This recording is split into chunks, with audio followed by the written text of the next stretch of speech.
Good morning and good evening po sa inyong lahat. So, dito na naman tayo sa usapang Live Good.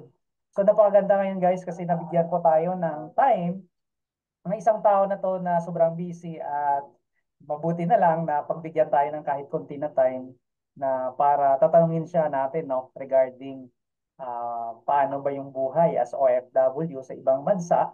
Usually kasi pinag-uusapan natin life of OFW, no? So, kamustahan, ganon. So, tatanungin natin siya na isa siya kasi sa nakita ko na nagpo-post ng mga videos na na-inspire ako sa mga ginagawa niya. So, siguro tatanungin muna natin. Good morning, Sir Roy. Hello po, Coach. Good morning po. At yun po, magandang araw din po sa lahat na mga nanonood po. No? Yan po. Yes, kamusta naman po ngayon dyan? Anong oras po dyan? Actually po, ngayon po ay sa 10 a.m. po dito. Sa 10 a.m. po ng umaga dito po sa Fujairah, UAE. Dito po ako ngayon naka-located. Wow, ibig sabihin pala nasa UAE pala, no? Sa United Arab Emirates, si Sir Roy. So Sir Roy, matanong ko lang, curious lang po ako, kasi paano nyo ba na laman o nakita si Libgood? Yes. So actually po, yung brother ko po, siya po yung nag-ano sa akin, nag-introduce sa akin dito sa Live Good.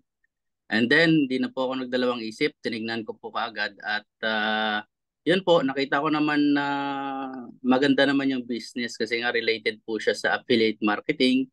And then, yun nga, na bagong-bago rin po yung subscription company. So, tinignan ko kasi po ako, gumagawa rin po ako, nag-ano rin po ako, nag-affiliate marketing din po ako. Matagal na ako gumagawa ng part-time ko rin po yung pag-affiliate marketing. Kaya nakita ko po at itong Live Good, napakaganda po yung potential. Kaya po hindi na po ako nagdalawang isip. Nag-join po ako kagad. Nag-ano po ako kagad, naghanap po kagad ako ng pambayad para po na maka-member dito sa Live Good at tsaka po inaral ko po yung business na ito. So yun po yung nangyari po, Coach. Okay, so ibig sabihin, tulad ka rin pala ng ibang OFW na nakausap natin before, na ang sabi daw nila, Sir Roy, na as OFW, mahirap makapag-ipon, tama po ba? Yes po, yan po yung pinakamahirap po, no. So kahit gaano pa tayo katagal nagtrabaho dito sa abroad, kailangan po talaga ng extra income kasi po kapag ka umaasa lang po tayo sa sweldo natin, wala po ibig sabihin po mahirap po yung mga panggastos lalo na po kung halimbawa may nag-aaral po tayong mga anak sa Pilipinas. So kailangan din po natin na mag-provide ng extra na panggastos po nila. Kaya po ako dumidiskarte po ako sa mga part-time sa mga part-time business. Katulad lalong-lalo na po ngayon na naswertehan ko po itong Live Good. So yun po yung isa sa mga ginagawa ko po para na sa gayon ay matustusan din po yung mga pangangailangan ng aking family po sa Pilipinas. So yun po yung coach.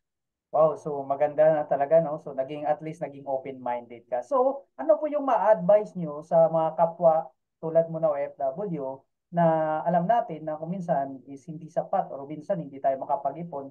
So kunting advice lang po ba mayroon ka bang ibibigay sa mga kapwa natin OFW? Actually po, yun know, sa mga kapwa ko pong OFW. Alam ko naman na syempre mahaba po yung oras sa trabaho. Meron din po na halimbawa 8 hours po or hanggang 10 hours po nagtatrabaho. So yung spare time po natin kahit 2 to 3 hours, hindi po to mahabang oras ang gagawin po natin sa business.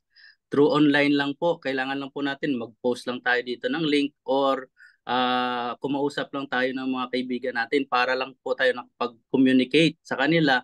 So yun po yung advice ko po na yung spare time po natin, gamitin po natin sa business na ito kung halimbawa interesado kayo sa ganitong business kasi po mas malaki pong chance na magkaroon po kayo ng financial freedom po kapag meron po kayong ekstrang pinagkikitaan, lalong-lalo na sa ganitong kind of business. Kasi kaya ito po, yan po yung ma-advise ko po sa kapwa kong OFW na nangangailangan po ng extra income po, coach.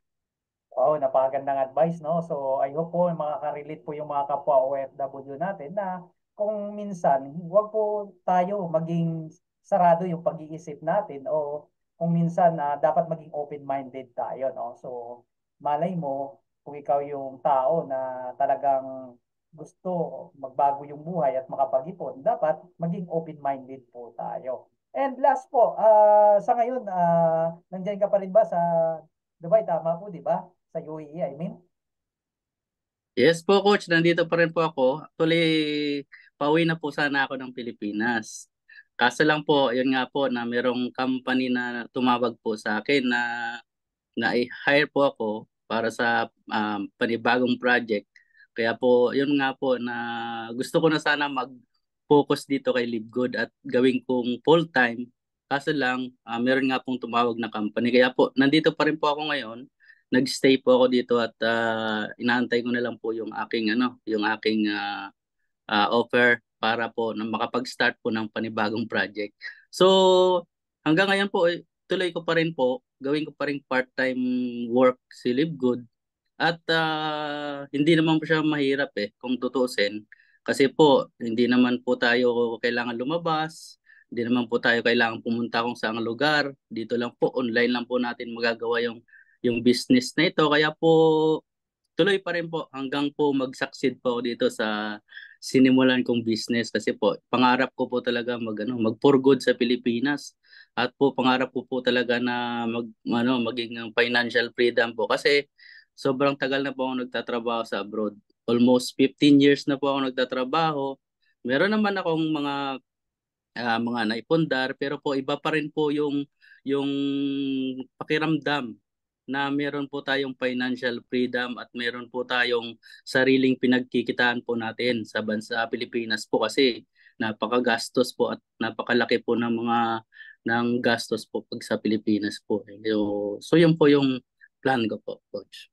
Wow, napakaganda, no? So, talagang tama po. Hindi po habang buhay nagiging OFW tayo. Iba pa rin po yung may sinasabi, no? Maganda yung sinasabi ni Sir Roy na magkaroon po tayo ng financial freedom and passive income, no? Na kahit hindi na tayo nagtatrabaho, tuloy pa rin yung income natin and still kumikita pa rin. 'Di ba? Yun yung napakaganda, no? Na talagang na ano. So, ano po yung mga ah masasabi mo or kumbaga ma-advise mo sa taga diyan sa Dubai, no? Kontakin ka lang ba nila or just message or alam natin kasi may mga nanonood na mga kapwa natin na OFW. Paano ka ba nila ma-reach or just in case na ma-message si Roy pag interested po sila?